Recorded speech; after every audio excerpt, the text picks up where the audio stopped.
Hello students, you are here again with teacher Walter, the math teacher. We are still dealing with a complex number that we again find in the curriculum of Rwanda Education Board.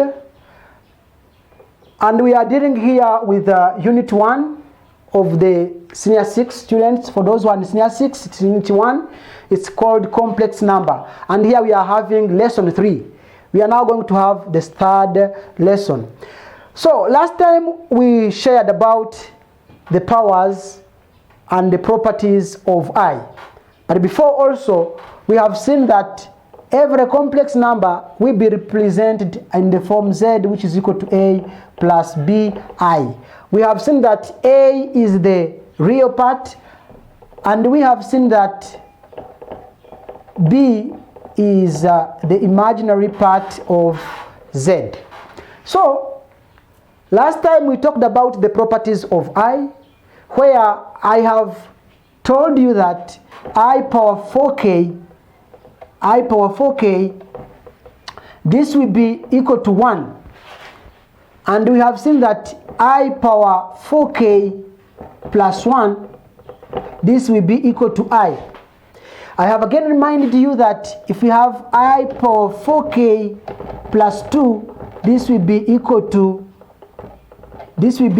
negative 1. And I have reminded you again that if we have I power 4k plus 3i, this will be equal to negative I. So we have seen that all the powers of I will come back around like a circle of coming back to these solutions, either 1, I, negative 1, and negative I. So today, I'm going to help you to know now how to represent the complex number in geometric form. So it means that we are going to deal with a geometric form, the geometric form of a complex number. So every complex number, as well as any other number, can be represented as a point. We remember before, every number was represented as a point in the plane. So we here now have that every complex number Z, for every complex number Z of the form, of course, Z which is equal to A plus BI, this will be represented as a point. This can be represented as a point which is a point P of coordinates A, B. For every complex number, we associate a point of coordinates A, B. For every complex number Z which is equal to A plus BI. Now, which means that this A will be represented on the x-axis, where this x-axis is called the axis, the real axis. This is called the real axis, and we most of the time denote it by re to mean real axis. And here we have now B, which is from the imaginary part of the complex number Z, and now this B is representing, and it have to be on the y-axis. It have to be on the y-axis in the plane, and this y-axis will no longer be called the y-axis in the Archon diagram, but we shall call it the imaginary axis, and we denote this as im to mean imaginary axis. So every complex number now can be represented in what we call the Archon diagram. This is called the Archon diagram. I know many students would like to ask me, why was it called the Archon diagram? This is from someone who have discovered this geometric represented called Jean-Albert Archon.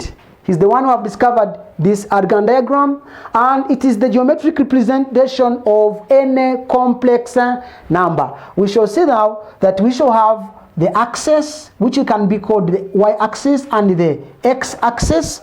And then this y-axis will no longer be called the y-axis in the Archon diagram, but we call it the imaginary axis. And now the x-axis, which we normally used, we shall now call it the real axis. Now, this is called the Archon diagram, and this is the origin of axis. It is at the coordinate 0, 0. And now we shall have now, if we want to represent a complex number z, which is equal to a plus bi, this will be represented as what? Here we shall have a number b, which is a real number b, and we shall have here a real number a. And now, if we make this, there is a point here, if you can see it. This point is z, which is equal to a plus bi. If we go geometrically, it will be a point p of coordinates a, b. So every complex number can be represented in the Archon diagram, whereby the real part have to go to the real axis, which we normally call the x-axis, and the imaginary part have to be on the imaginary axis, which is normally known as the y-axis. And then we have b here, and then if we combine the two, we shall have this point z, which is equal to a plus bi, or we can have a point p that we can call a b with coordinates a, b, where a is on x-axis and b is on the y-axis. This also complex number can be represented by a vector. You can see there is a vector here. If we come here from the origin to this point, we have a vector OP. There is a vector here OP. This vector OP is also there to represent the geometric form of this complex number z. So students, they ask you to represent a complex number, you have to put the real part on the real axis and the imaginary part on the imaginary axis. Let us have an example. So an example we have here is to represent the following complex numbers in the Archon diagram. We have seen that the diagram is called the Archon diagram. So the numbers are, number 1, we shall represent z, which is equal to 2 plus 4i. Number 2, we shall represent z, which is equal to negative 1 plus 2i. So here, if I try to represent this, I will make now the Archon diagram. You students have at your homes rulers, you have to use them, and you have to graduate very well. You graduate very well, like here you can use 2 centimeters. You have here 1 from 0, you have equal with equal distance. Here you have 2, you have here 3. You graduate your axis equally. This is 1, this is 2, this is 3. Remember, this is the imaginary axis and this is the real axis. So we have seen that when we want to represent a complex number in the Archon diagram, the real part have to be in the real axis. So here you will see that the real part is 2. This is the real part of z, is 2. So we go here and we represent 2. 2 is here. 2 is here, we go up. We go now the imaginary part. We have here the imaginary part of z, which is equal to 4. The real part was 2. Now we represent also the imaginary part here. 4 is not there. We can exclude, we can extend the axis. We can extend the axis and reach here. We have 4 here. So if we have 4 there, let me just try to do this so that I can be able to do it. So we have now, the first example was z equals to 2 plus 4i. So if we also go to this imaginary part, which is 4, we go this way. And we shall see where the 2 points meet. We shall see that these lines meet here at this point. So this point is where we have the point of coordinates 2, where the real part was 2, and coordinates 4, where the imaginary part was 4. And here we have the origin. From the origin here now, we have a vector which we called the vector OP. So this is enough. We have here, whether you put this vector or not, it will be okay. You can put the vector or you cannot put it. So if we try to do the second example with on the same Archon diagram, we shall see that we need now here the real part, which is -1, and the imaginary part, which is 2. So -1 should appear here on our diagram. This is -1. You can go on to -2. Here we have -1 also, and here we have -2. So we have now x, which is -2, -1, I mean, it's this one. We go this way. We have now y, which is equal to 2. It means the imaginary part is 2. We go down on this imaginary part, and the number meet here. So which means that z, which is equal to -1 plus 2i will be here. So this is the the geometrical representation of the second complex number z. So through these 2 examples I've shown here, you can also try to do many other examples I will be giving you using these given examples. What you do is that you put the real part on the real axis, and you put the imaginary part at the imaginary axis. Number 2 of our lesson,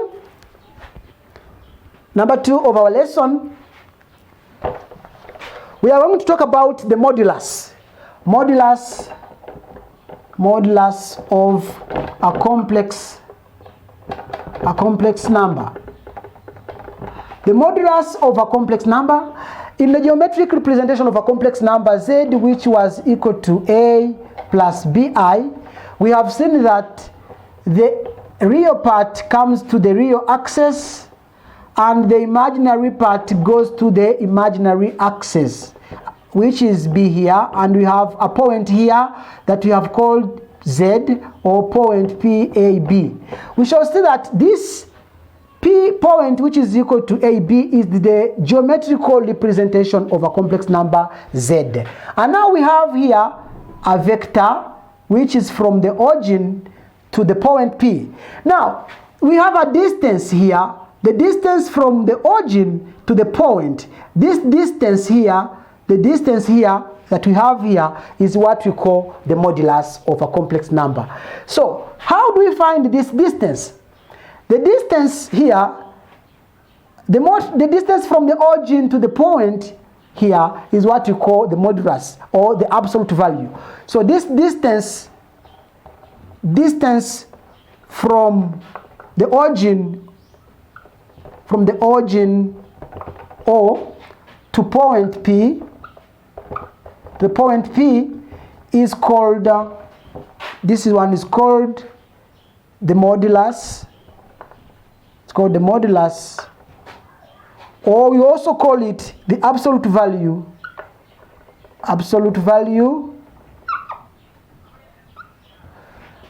We call the absolute value, or the modulus of the complex number z. And now, how do we denote it, and how do we find it? The modulus of z is denoted as modulus of z. We also show it as r. We call it r because if we have a circle there from the origin to the point P, we shall have a radius which is making a circle there. So we call it also r. It is given by the square root of a squared plus b squared.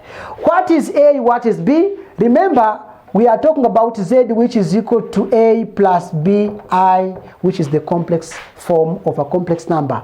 So to find the modulus, or the absolute value of a complex number, you have to find the square roots of the real part squared plus the imaginary part squared.